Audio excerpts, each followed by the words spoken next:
Ladies and gentlemen, good evening. Thank you, that was very enthusiastic. Thank you. First of all, can I tell you that the winner of the fancy dress prize tonight is the gentleman in the Gloucester rugby shirt. Thank you. Were you there today? No. Oh, there you go. Well, that was right. Good choice. We both did well. Welcome. The first house is a top line, and it's £5 or half a dozen eggs.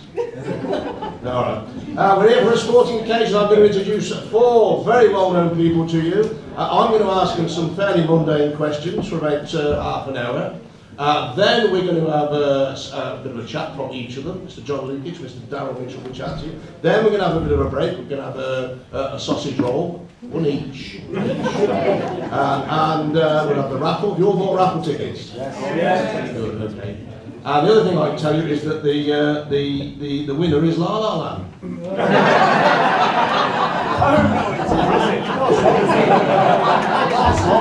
At least it was topical.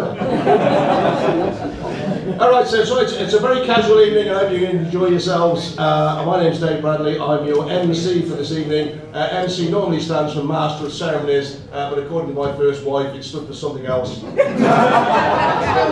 the M was for Monumental. The rest you can fill in yourselves. First of all, can I introduce, from the world of cricket, 400 games he's played for Worcestershire, captain for 6 seasons when they were promoted twice. They were also relegated twice. He's now the chairman of the Professional Cricketers Association, Mr. Darryl Mitchell.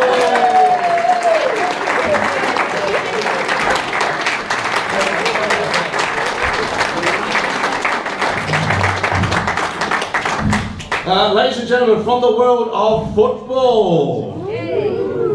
Yes, thank you very much. 713 games in goal for Arsenal and Leeds in 2 spells with both clubs. Won the First Division Championship when it was a proper league and not full of them foreign buggers that are there. Ladies and gentlemen, Mr. John Lukic!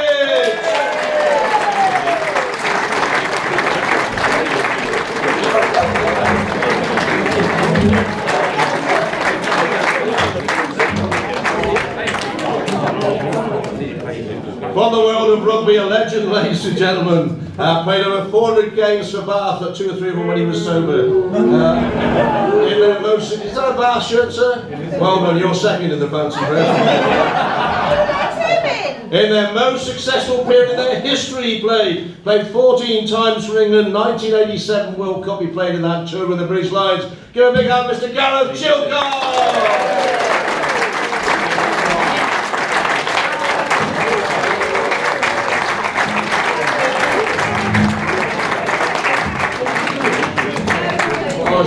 Gentlemen, they didn't like the fact that you played for Bath.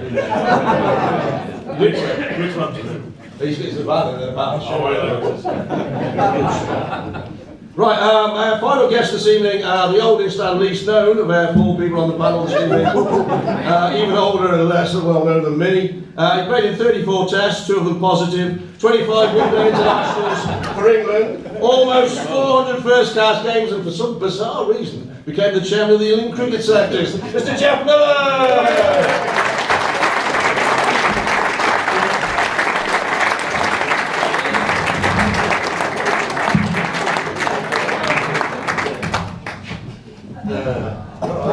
Very well, thank you. Good.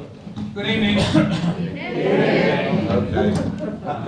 I have some cunning questions here. Right, first of all, boys, it's a standard question. We'll start on the right-hand side. John Lukic, if you hadn't been a professional footballer, what would you have been? That's a very good question. I know. That's the only good one I've got, so you're all right. What would I have been? Well, I actually did, strangely enough, when I was at school. I applied for jobs, not knowing that I'd eventually end up in football.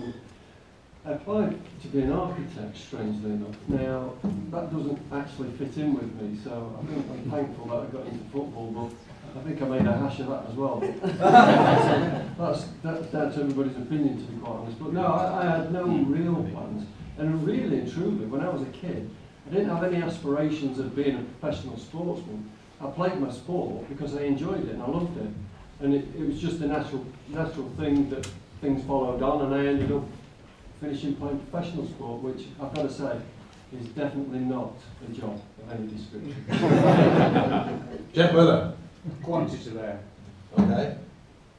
That's Okay. I warned you, I warned out. That's good. can I just elaborate on Oh, sorry, I didn't realise you were just pausing for breath. I was at Chesterfield Grammar School. Where is it Chesterfield? I didn't go to grammar school, by the way. 10 O levels taken. Right?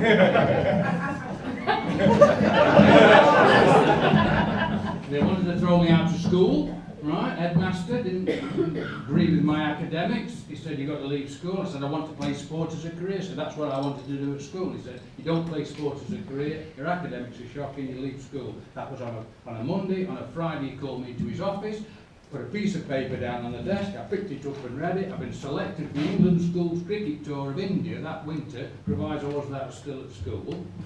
He said, when you get back from India, you'll leave school immediately. So, I got back from India, I thought, well, Derbyshire will take me on the staff, my career will be off and running, and they didn't. Right, they signed a fellow called Venkat, so there wasn't me. Right, so I'm walking through the corridors of the grammar school, and he's walking the other way with a motorboard and a cloak on. And he said, what are you doing here, boy? I said, well, I've just got back. So he said, well, you should be leaving. We agreed that you left school. I said, well, I want to say cheerio to my friend. He said, well, don't be here at the weekend. And on the Friday, he called me into his office and just threw a piece of paper down on his desk, and I picked it up and read it. Selected as vice captain of the England Schools Cricket Tour of the West Indies the following year, provided I was still at school. He said, we'll create a new form for you. I was in lower 6 extra. He said, don't get in my way, don't bring the school into disrepute, and I want you to take an A-level. What A-level are you going to take? So, well, I like art, sir. So I'll go and see Mr. Searcy in the art room and get him to teach you how to write. So I saw Searcy and I took my art A-level. I went to the West Indies, I came back, and Derbyshire took me on the staff, and 3 years later I played for England. And I went back after the test match, and there's a letter waiting for me saying I brought credit to the school from the headmaster. I don't know to this day whether I passed art A-level or not. Anyway, back to quantity surveying. Yeah. I was happy with that.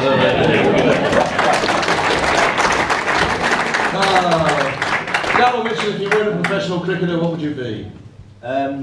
Well, I had a bit of a go at football. I was at the Villa for 3 years. Never mind. Probably get a game now, actually.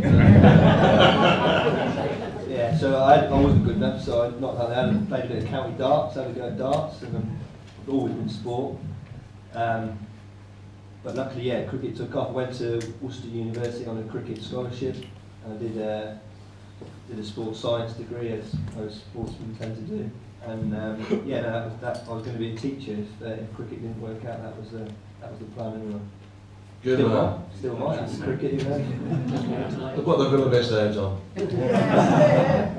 Chris, because you weren't officially a professional sportsman, were you? No, I was a criminal.